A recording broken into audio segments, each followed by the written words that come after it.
Oh, when you guys, like in the early days of the band, what was like? That's always the connection with rock and roll and drugs. Like this is like that's the narrative. Yeah. Was that in the early days of Pink Floyd? Was that the case? It wasn't really No. relevant. I mean, during the time when I was smoking hash every day was 1970, 71, 70. So it's pre Dark Side. It's when we were making medals, so it's echoes and things. But I don't think it impinged on my burgeoning writing career, if you like, when I was, starting to write songs, because Sid went crazy in 1967, and so by 69 we weren't seeing him anymore. He disappeared completely. And was that because of LSD? Or was it? No, I don't think so. But that's the narrative, right? Yeah, that's the narrative, or one of the narratives. It may be because he was mixing with people who were doing acid on a regular basis, I think, in 67. And I'm sure he did too much. He did too much of it. Was he teetering on the edge of what might be called schizophrenia at the time? I think so, probably. A lot of the things that he was saying, and it was right at the beginning of us getting our first record in any chart, which was Arnold Lane. No, it was after Arnold Lane. It was when See Emily Play came out, and we were beginning to do TV shows in England. He went very odd. And he started, I remember him at Top of the Pops in the dressing room one day. He had hair a bit like that painting on the wall. And going sort of like, and then going, looking worried and a bit frightened, and then going, John Lennon doesn't have to do this, which was kind of wacky.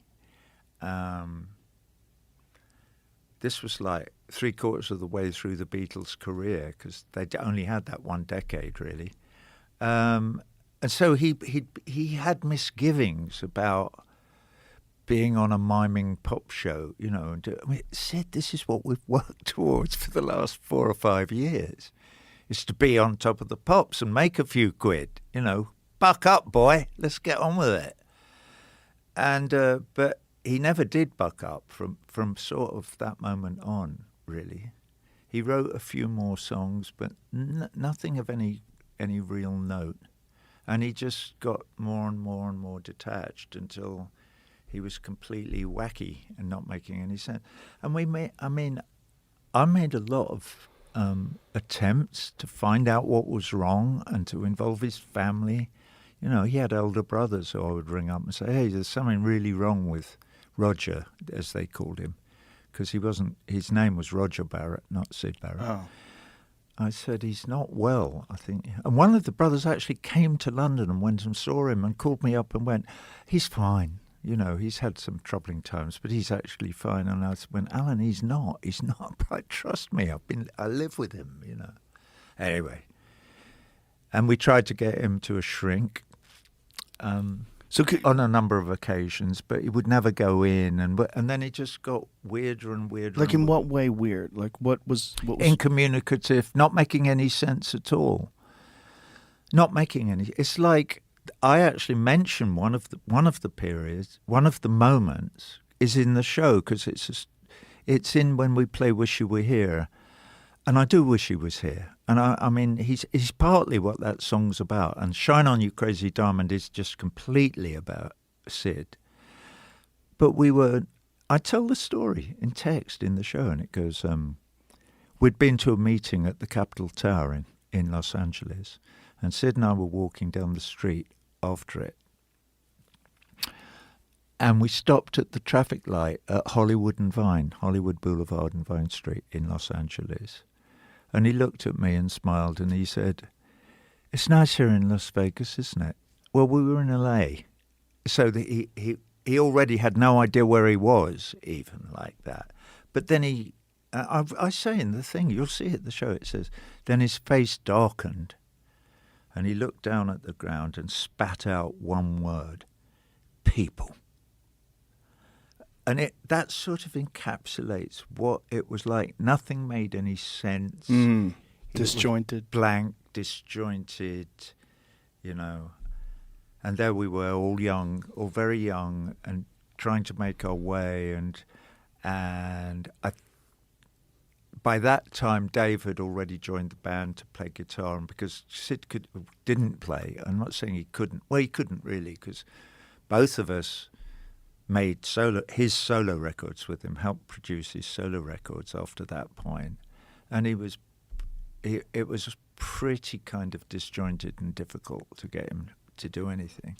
Did he continue to deteriorate further after that? Yeah. And then he went home to live in Cambridge, and he lived a very solitary life. And I spoke to his sister Rosemary after that, and saying, does it make any sense, to go and visit? No, don't do that. And she told me, I said, why not? And she said, well, he gets very agitated and upset if he's reminded of what happened before whatever this is. He doesn't like it. He doesn't want to see people from his past. He'd rather be left alone. And he used to paint a little bit and live just on his own in Cambridge until he died when he was 60. Wow. So I don't know what else to say about it, really. It was tragic, obviously. But those of us who were in Pink Floyd at the time experienced it as a existential threat as well.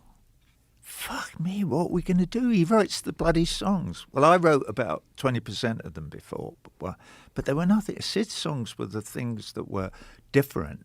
They had that weird English romanticism about them. They were beautiful.